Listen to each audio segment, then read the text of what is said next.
So ayan guys ha. So ito talagang kita ninyo. Ayan. So ganda. Libre na ang talo. Pag-ihaw. Ayan. Torta. Ayan guys. So guys, nandito tayo ngayon sa area ng mga broccoli. Ayan guys. Ayun o. Ayan guys. So ayan. Sa open farm pa rin tayo. Ayan. So wala pa siyang bunga. Pero ito pa yung broccoli. At dito naman po ay mga Edward, ano dito? Lettuce. Lettuce. Ayan.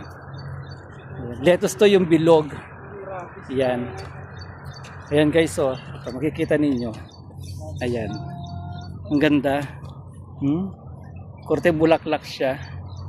Ayan. Tapos dito, ayan naman sa kabilang part is, ito yung radish na kulay pula. So ito yung, may bunga na siya. Ito guys, so makikita nyo. Ito ba yung radish? Ayan o. Ayan. Tapos ayun o. Ayan. So meron na siyang laman. So, ayan guys. Hanggang dun sa dulo, radish. And other side is lettuce. Ayan.